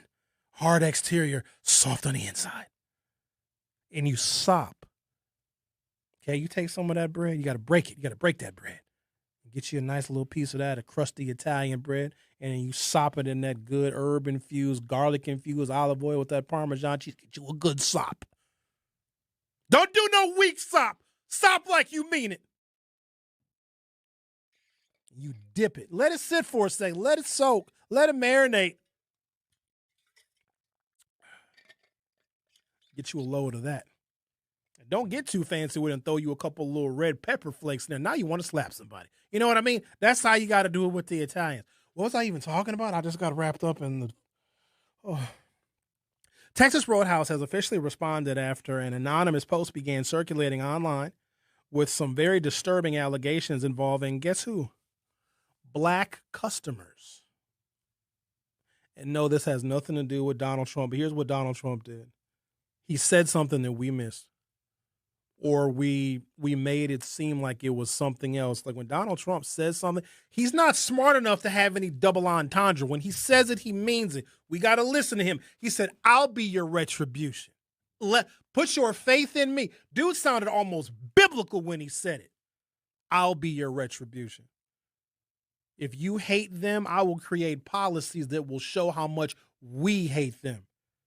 You're not successful. You're not doing well. Economy ain't doing well for you. How about this? I'll punish them. I'll lock them up. I'll send them back. I will deport them with no due process. I will have warrantless searches of their homes, even if they're American citizens. Don't matter. If they fit the bill, I'll take them out. Oh, the blacks? Oh, we got them. They're easy to fool. We'll take away everything that gives them an opportunity. We'll make it harder for them to go to school. We'll make it so that colleges can't look at race. Even if colleges have a history of racial discrimination, we'll make college more expensive. We'll take away their scholarships. We're going to take away affirmative action. We're going to take away DEI. They will suffer. We'll also reduce the amount of money that the federal government invests in cancer research, because what we found is that when the federal government invests in cancer research, guess whose survival rates go up? You guessed it, black people. That's DEI too. Cut it all out. I will be your retribution, and he didn't lie not one time. That's the only thing he didn't lie about. But for some reason, that flew over our heads. They hate us. And now here's the thing. They're going to get mad at me for doing this show because they never wanted exposed. I know how much they hate us. And I can appreciate their passion. I really can. And I know I don't go into their places, into their spaces. Because for what? Think I'm going out of my way to go to some damn restaurant and Waukesha that y'all found? Are y'all insane? Do you know what they're doing to your food? And I know this because I know somebody who worked at a restaurant that got fired for spitting in the food. I know that when we had a co-op, so at Brown Deer High School, if you were a senior, you could spend 7th and 8th hour at a job if you had a job somewhere. Okay, there was a McDonald's on Green Bay Road. Here, imagine this: they tore the damn McDonald's down. It don't even exist no more. How you tear down a McDonald's? McDonald's always gonna make money because there's always fat people, and nuggets are delicious, and so is the Big Mac. That's why the Big Mac been on the menu for 50 years. It's delicious. I don't care what you say. You can hate fast food all you want. It's not good for you. You're not supposed to eat it every day. But every now and again, if I give me a good, hot, fresh Big Mac, my toes curl. I take a Big Mac over a date with a woman. You know what I mean? Sometimes a woman going to give you way more headache. I ain't never been disappointed by a Big Mac because even if it ain't fresh, it's still better than a woman with a bad attitude. You know what I'm saying? And I already know how much a Big Mac going to cost. That woman might cost you a whole bunch. She might cost you 18 years worth of child support. You would have wished you would have got that Big Mac. Big Mac spends like $6.99 now. That's all right. I'll pay $6.99 once, sit in my car, put on some Kenny G, take off my shirt, sit in the park. I got tinted windows. Don't worry about what I do in my car. Why y'all always in my business? Worry about what I'm doing. Y'all need to get yourself some business. Depends on the woman. It always depends on the woman. But I hear they over here defending Lindsay Clancy. You can have them. You can have all them women. Yeah, you know, Sherwin, really, it was the husband that did it. Really? No, I'm cool on that. Yeah, a lady was trying to tell me that this weekend. An anonymous person claimed that white servers were spitting in the food of black customers, and even mentioned a Facebook group called White Servers Only. I wish I could be a member of that group. I think they've since taken the group down. Y'all have no idea when they see us coming how bad they want us to leave. I got friends that own restaurants, and he's had to fire servers because when he hears them arguing about who's going to take the black table and nobody wants to take, that's why we sit there. You ever go to a restaurant and just you sit there and everybody else getting seated, everybody else got to take, and you still sitting there? You still sitting there? Or you at a restaurant, ain't nobody coming to greet you? Ain't nobody coming to say, oh, we'll seat you in a second. Ain't nobody coming because the servers are arguing because nobody wants you in their section. We need to know and understand this. They don't want us, and they colonize our neighborhood. Look how many Chinese food restaurants we got in our community. Look how many Mexican food trucks just come plop themselves down in the black community. That has taken our economics, and it is competing against black-owned restaurants. Let me tell you how it used to be in Milwaukee. A lot of folks don't know this history. If you had an Irish bakery in Milwaukee, say around the turn of the 20th century, back when the Irish and the Italians and the Polish, like they all hated each other, and the Germans and the Jews, all the white folks hate, because we weren't up here yet. When we came up here, then they all could direct their hate toward us. But before we got here, all the white folks used to hate each other. In fact, the labor massacre in Bayview in 1880, that was white people killing each other. So let's say you got a permit to open, you're Irish, and you got a little Irish bakery or whatever. Because back then, everything was about ethnicity. Now you can't really use ethnicity now like you could back then, because if you were Irish, you had an Irish bakery, then all the Irish immigrants, that's where they would go. Because you were from Ireland, you were from the homeland. They wanted to support you. They wanted to provide you with profit. If you were Irish, you said, oh, I got an Irish baker. Oh, you do? I'll go. I'm Irish too. My name is McClurkin, McMurray, whatever the Micks are. You go to the Irish bakery. But if you got your little Irish bakery in an Italian neighborhood, like in the 3rd Ward, you open up your little Irish bakery in an Italian neighborhood, you know what the Italians would do? Oh, okay. You want to?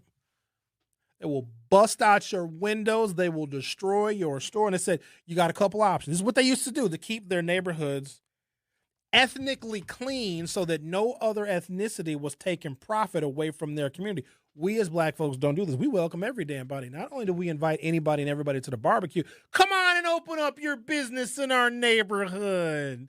Please extract more profit and more income from the black community so we have less money to spend with our own.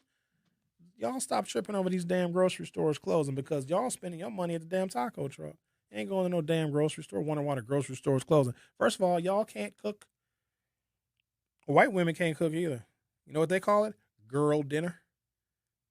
I'm fascinated by how they're almost exactly the same, but they'll have cute little names for the fact that they don't know anything about domestic duties.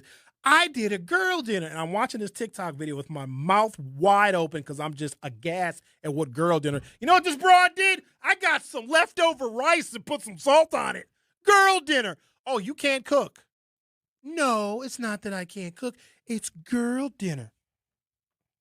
I don't know who the hell invented a charcuterie board.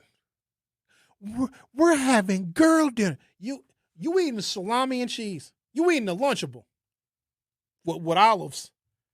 We're going to call it girl dinner because can't none of y'all even boil some water. White girl talking about she making dinner. She making Kraft macaroni and cheese and the noodles be crunchy. You know what I mean? Come on, ladies. Call it girl dinner. I can't cook, so we're going to call it girl dinner. Well, what are you eating? One microwaved potato. Girl dinner. But no, we don't cook either. Damn food for all these damn Chinese restaurants in our neighborhood. Why would you go to the grocery store? You can go get you some egg rolls. You know what I'm saying? The anonymous person claimed that white servers were spitting in the food of black customers and even mentioned a Facebook group called White Servers Only. Those are some extremely serious accusations. At this time, no evidence has been released confirming that anybody's food was actually tampered with. Of course not. I'm not going to admit that. That's a big felony. So at the co-op that we had, the McDonald's on Green Bay Road in Brown, this was back in the early 90s, when they found out a cop was in the drive-thru. Because the burger patties are frozen, they put them in this thing called a queue. A queue is something that heats the burger patty up, and then they make you double cheeseburger, they make you quarter pounder, they make you Big Mac. They would play hockey with the frozen patties if they knew that a cop was in the drive-thru. And this I knew for an absolute fact. And this is 30-something years ago. You think with how they feel about us right now that they don't spit in our food? And we go into these restaurants and we act a fool, don't we? I need more. Bring me 3 more lemons. No, I don't want to pay for this. We splitting this tab 7 ways. You honestly think that they're going to serve your food with... Now, here's the thing. They're going to smile at you. They're going to be very nice. Because I'm reading the comments on this this Texas Roadhouse post, and I feel so bad for the black folks because they over here saying, but every time I go to Texas Roadhouse, they treat me with respect and they smile at me. Because you don't need to be mean to somebody if you spit in their food. You should be nice. Because if you're mean and have an attitude, then you might suspect, I maybe shouldn't trust this server. They're giving me a mean look. But if they bring that hamburger out, it's got extra sauce on it, and it's probably not ranch. Y'all be careful. That may not be ranch. I don't know. I'll bring my own ranch. I'll bring my own bottle of Hidden Valley. I ain't trusting that ranch. Don't you do it. Yeah, can I get an extra thing of ranch? I'll be like, sure. And what's crazy is you might have a waitress, but it's a waiter that brings the ranch. Don't do it! Don't you do that! Nurtures a lifelong love of reading. That's why Reading is Fundamental, the nation's leading children's literacy nonprofit, offers free monthly read-alouds by popular authors through its Rally to Read program. Visit rallytoread.org to watch the read-alouds and discover exciting reading activities for school and home. Visit rallytoread.org today. This is The Truth with Sherwin Hughes on 1017 The Truth, The Truth app, and 1017thetruth.com.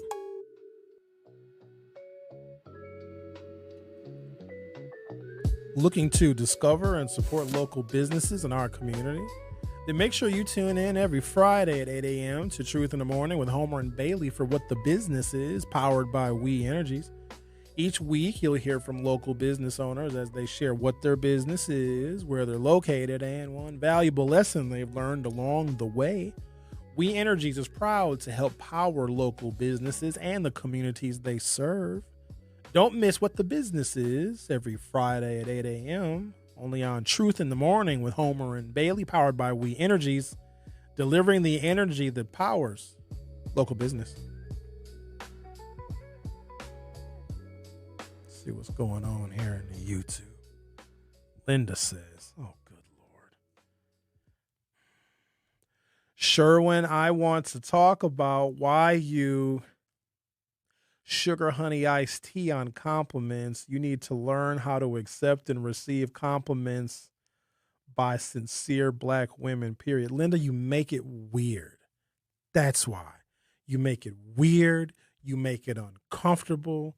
You make it overly sexual. And I bring this up because if a man made the same kinds of comments to a female host, nobody would stand for it. But for some, y'all got to chill with that. Y'all and think that's the truth. That we don't want to hear, we only want to hear compliments from the people we want to hear compliments from. You can't make sexual compliments to everybody. That's disgusting and unwanted. I mean, you put it in the YouTube chat, so I had to give you a little bit of honesty now. Because that's what we going to do. We going to be honest. We want the white people to be honest with us, too, about how much they hate our guts. I almost wish they could put signs up that say no blacks allowed. Then you would know not to go in there. Because wouldn't you rather know? I'd rather know. It might hurt my feelings at first, especially if I saw it like a Burger King. Hi, from this point forward, Burger King will no longer be serving blacks. I mean, oh, darn it. I wanted a fish sandwich. I would rather know instead of living in ignorance, because they're going to get their revenge. If they don't want us, then they're going to find a way to be microaggressive, to do something that is sublime, to do something that we don't notice. And here we are thinking we're getting a good experience. They really don't like us. And if the criminal justice system isn't an indicator, if the education system isn't an indicator, if the generation after generation of lack of black home ownership, lack of policy that addresses some of these fundamental issues, like that's not an indicator. They really don't like us. The way they treated Barack Obama, the way Donald Trump runs for president 3 times and got worse and worse and worse each successive run and wins 2 out of 3 times. Now his platform is as overtly racial as one can possibly get, and he's still above a 50% approval rating in several southern and interior mountain states. Still, that needs to be a wake-up call for us. Insane. All right. There is a provocative but historically recognizable way to describe the economic structure of predominantly black neighborhoods in Milwaukee, more specifically on the north side. The people live there, the people work, the people earn money, the people spend money, but comparatively little of that land, housing, commercial property, business, or appreciating capital is owned by people who live there. When you think about it, black people, our home ownership rate is 27%. 73% of black people are renting. We are sharecropping real estate. And if your rent goes up and your wages don't, you can very easily go into debt or remain deep in the throes of poverty just to live. There's no extras. There's no vacation money. There's no money you're putting away for a rainy day. But for some reason, we have this weird view. Not all black people, let me be clear. Some of y'all know money very, very well. We look at money in terms of income. How much money do you make? Oh, I make 100,000. Oh, I make 120,000. And we think that's the pinnacle. We think that we've made it. But if you make $100,000 a year, which I suppose for a single person with no kids, that's a decent salary, you can be okay with that. But if you got a $1,500 a month car payment, you're paying $3,500 a month for rent, you're still living check to check. It is not about how much money you make, because we think if we make a bunch of money, we can floss. We can act a fool. We can brag. You know what I hate seeing? People, they got a big stack of cash and they hold it up to their ear like it's a telephone and they brag and they got a big stack of cash. When I see people with big stacks of cash, I think to myself, I hope you get robbed, because that will teach you not to walk around with cash. Because real people with real money, they don't have cash. They got bank statements. Ask that same person with a stack of cash to show you their quarterly 401k statement. I bet you they ain't got one. It's not about your income. It's about how much money you have that you don't have to touch. There's some people making $30,000 a year, but have $490,000 in an account earning interest, where they're okay making $30,000 a year. Oh, and by the way, their house is paid for, their car is paid for. Now, they might be driving a 2002 Honda Civic. That's the thing about white folks. They don't care about cars like that. They will drive that Honda Accord until the wheels fall off. They ain't having no damn car payment because cars don't appreciate in value. Some of the richest people that I've known have driven some of the most raggedy cars ever, but it's also a good smokescreen. Some of the richest people I've ever known dress like bums, or it looks like they do. They're just wearing some jeans and a T-shirt. A T-shirt is $700 though, and they have 12 of them. Like, dang, what kind of car is that you driving? Oh, this right here, Sherwin? Oh, this is my old reliable. No, it gets me from A to B. You already know when they say something like that. Oh, yeah, it's just a vehicle. It's not that big of a deal. This is a pre-Civil War. This is a slavery Honda. I got a 1859 Honda Carriage. Yeah, no, they're very reliable. If you look, it still smells like Civil War in it. Yep. Yeah, I'm not going to replace this till the wheels fall off of it. How many miles does it have on it? 30 billion? Oh, yeah, no, we used to take summer vacations to the sun. No, we drove to the moon last month to go visit my in-laws. But not us. Look at me when I first got out of college. I was like, I'm buying me a new car. I paid $571 a month, not knowing that I was getting ripped off by Nissan and ended up being in a class action lawsuit. And let me tell you how Nissan settled the class action lawsuit, where they essentially admitted without admitting that they allowed dealerships to charge Black and Hispanic borrowers higher service fees and finance fees. Here's how they settled the lawsuit: by offering Black customers low interest financing on the next Nissan that they buy. That's how they settled it. So I get this card in the mail saying I was a member of the class because I was automatically entered into the class. Like, oh, here, we'll give you low interest financing when you come back and buy your next Nissan from Rose and Rose and Rose. And I said, no, thank you, no, thank you, no, thank you. I got a Land Rover after that. That was another one. You couldn't tell me nothing when I was in that Land Rover. When I had that Land Rover, I'd go pick the daughter up one night and the next night pick up the mama. You couldn't tell me nothing when I had that Land Rover. Black with the tan interior. I come up the street. Oh, no. Here comes Sherwin. He picked my grandmother up last night. Darn it, I hate that. I hate that, Sherwin. You're listening to The Truth with Sherwin Hughes on 101.7 FM. I'll be right back. Don't touch that dial. The Truth with Sherwin Hughes will be right back on 101.7 The Truth, The Truth app, and 101.7thetruth.com. At Milwaukee College Prep, we believe brilliance lives in every child. Here, students are challenged, supported, and celebrated every single day.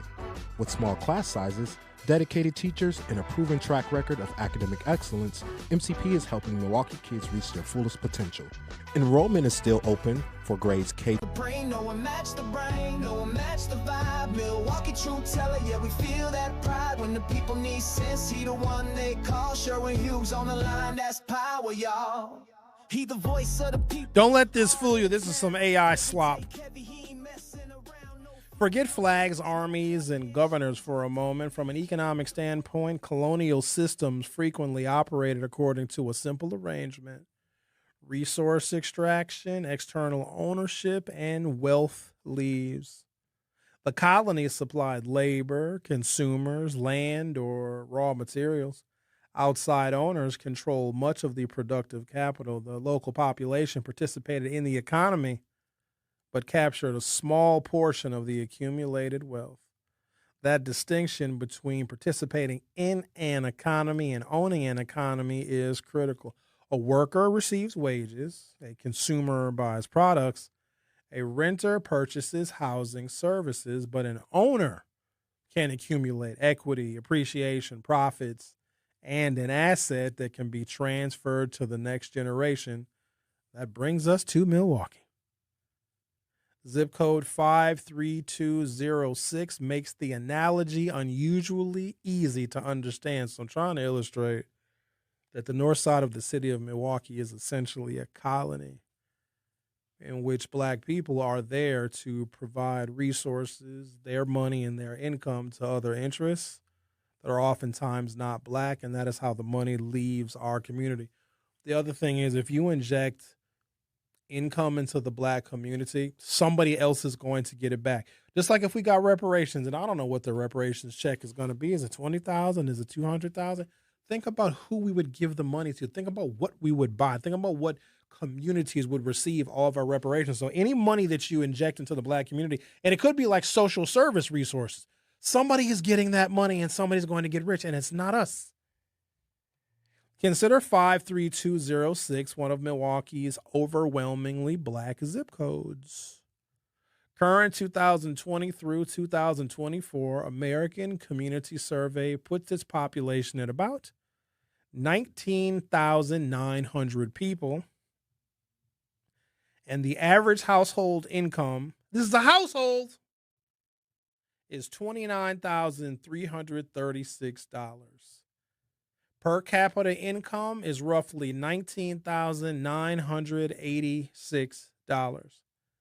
And approximately 40.5% of residents in 53206 live below the poverty line.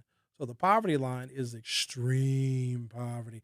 You could be 50% above, 75% above, even 100% above the federal poverty line for a family of four, and you still are not making it. So the fact that 40.5% live below it it's just about as bad as you can possibly get.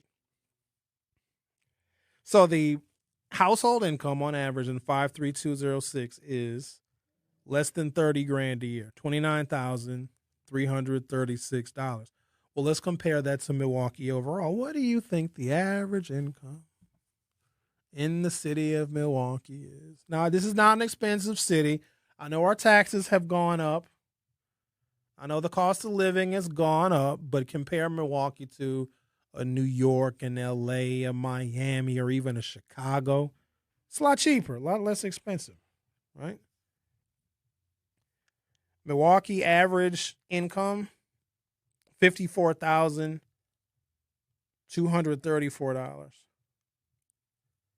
53206 average income, $29,336.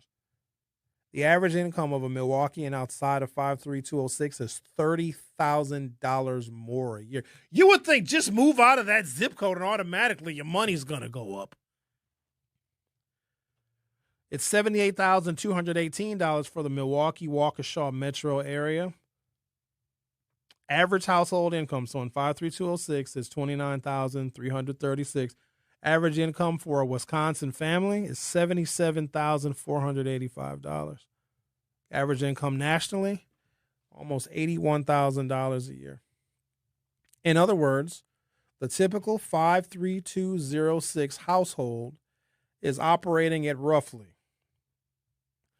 37 cents for every dollar of average household income in the surrounding area. 37 cents on the dollar is what you are making compared to someone who lives 7 miles away. There are approximately 7,572 occupied housing units in 53206. 68% are owned or rented. So 32% are owned. So 5,131 or 67.8% of those housing units are renter occupied. 32.2% are owner occupied. And remember that the home ownership rate for the zip code, not specifically the black home ownership rate writ large.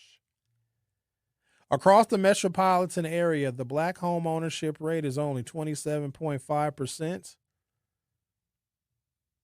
The African American Alliance Index, whatever the hell that is, ranked Milwaukee 49th out of 50th when it comes to black home ownership. That's not good. I wonder who's worse. Think of two families paying $1,000 every month for housing. Family A owns its house, Some portion of its payment eventually becomes home equity. The house can appreciate. The family can potentially borrow against the value of their home. Eventually, the mortgage disappears. The house can be passed to the children. Family B rents. The family receives something valuable, housing, but its rent primarily becomes revenue for the property owner. After 20 years, family B that rents may have spent $200,000 on housing without acquiring any real estate whatsoever.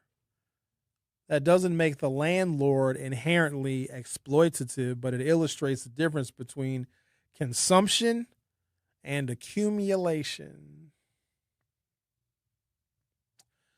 Black Milwaukeeans today are obviously not literal sharecroppers. Historically, sharecropping emerged after slavery and involved agricultural laborers working land they did not own. However, the economic resemblance to 53206 in 2026, the resemblance is worth discussing. The sharecropper's fundamental problem was, quote, I work, but I don't own the product asset.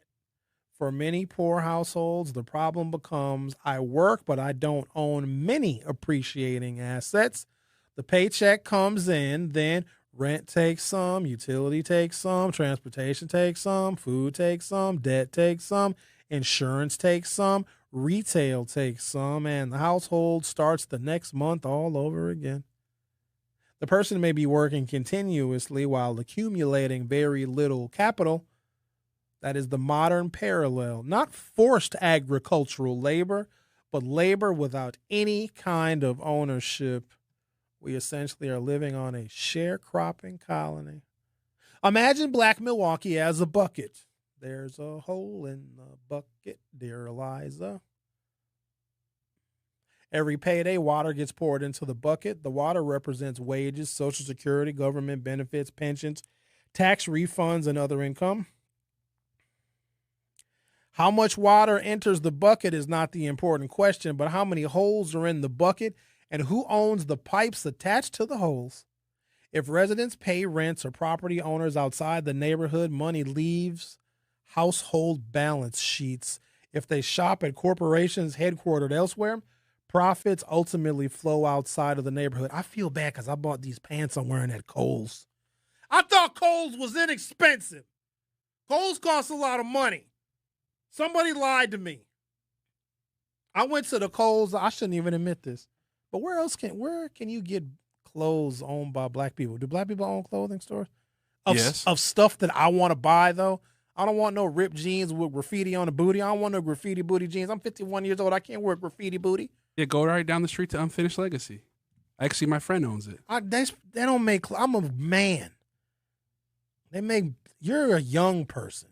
I don't want to shop where you shop. How the hell I can't stand when old people look young, try to dress, be 50 years old, got arthritis and over here wearing the brand new Jordans. You're too old, sir. Even though Jordans are our generation. You're never too old for Jordans. Yeah, you are. Yes, the hell. Yes, if I see a 97-year-old man with a cane, you got some fresh J's on, though. No. Look who we got in studio today. Somebody so old look, you in a wheelchair, right? You can't even walk. Why you need J's? You can't. Those are basketball shoes. Those are good walking shoes. You can't, if you're in a wheelchair, you can't walk, man. J's don't even be creased. Yeah, they'd be comfortable. If Sherwin is ever in a wheelchair, and the way I'm going now, Biko said you had more thoughts if you had Jordans on. I don't need that's my problem now. That's my issue. If I'm in a wheelchair and I don't need to walk, I'm just gonna wear slippers. Let's wear some house shoes.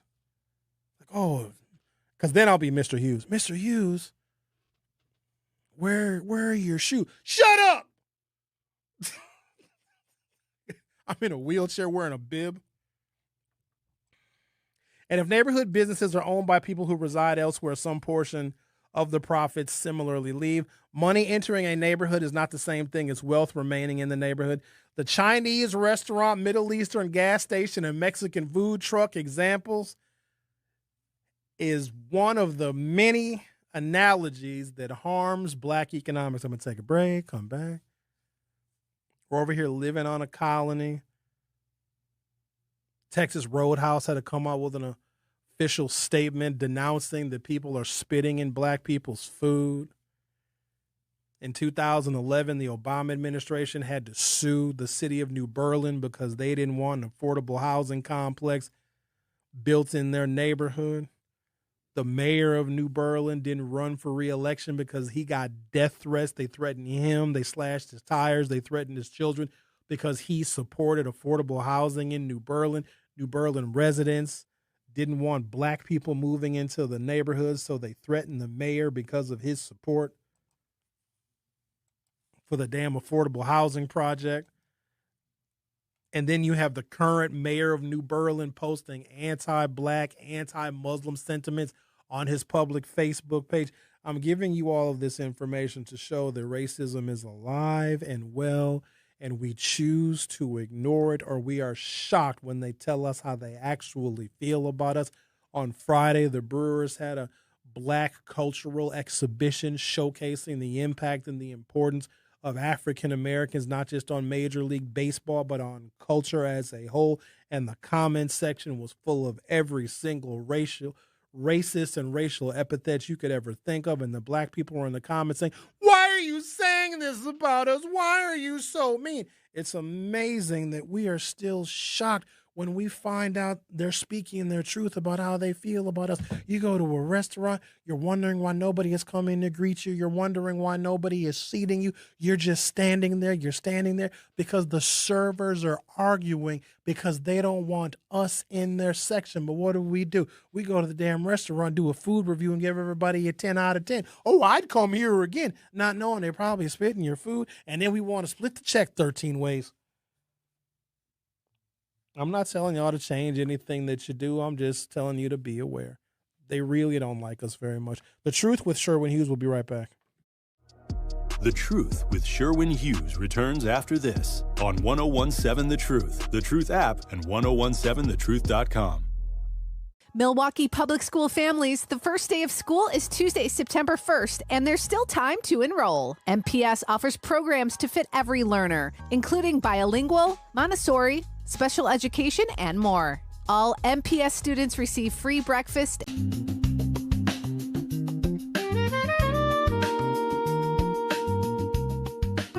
Somebody asked me when I'm going to go back to doing the Hughes Views 414 podcast on YouTube. I don't know. 7 o'clock is, it's a tough time to want to be on the internet broadcasting. You know what I mean? It's summertime. Well, almost. It was 40 degrees this morning. Summer is over. Yeah, it's cuffing season now. Got any prospects? No comment. Why don't somebody cuff me? No, nope, never mind. Sorry, didn't mean to say that out loud. I don't want to be cuffed. I don't want to be cuffed by anybody. A woman, the police, just no cuffing. Because then you know what happens. Then the holidays come up. Lady B's trying to cuff. No, thanks. I'm cool. I'm straight. Y'all think it's funny. My safety is in jeopardy when I leave the house. You know where I spend my time? Where bullets and black fists can't reach. I'm on the water. I was on the boat all weekend. It's so peaceful. It's just water. Lot of whites. But they see you out on the water, they just be waving at you and thumbing up. You can swim? No. So you're on a boat and you can't swim? I don't plan to fall out the boat. It's like when I get in my car, I don't plan on getting in an accident. You don't got a life jacket? I'm sure it's somewhere on the boat. Oh, okay. Not my boat. Get a friend with a boat. I would never buy a boat. So you can't even doggy paddle? No, I drown. That's insane. And my friend we took the damn boat to, of all places, we took the Racine a couple weekends ago. Actually, they got a really nice harbor there. But sometimes when you get a little chop, and the boat is very fast, so I don't know, we'll be going 40 or 50 miles an hour on water is like going 100 miles an hour on land. It is insanely fast. And so every now and again, there'll be like a little wave. And if you're going 50 miles an hour and you hit that wave, pop, and you fly up in air and you come back down and you hit another wave, bop, and then you come back down, there's another wave crest, bop, like you're flying up out the boat, and if I'm not hanging on to something, I'll be in Lake Michigan, I'm done for. But I just hope that I don't fall out the boat. I ain't falling out the boat yet, plus I'd rather be out on the water. I post my pictures on Snapchat, or I post them on my Twitter. Follow me on the Twitter. I post them on my Instagram. So y'all be on land fighting and shooting. I don't hear a single gunshot on the water. None. I'm just out there riding around, having me a beverage. Sometimes I drive the boat. Sometimes I'm a passenger in the boat.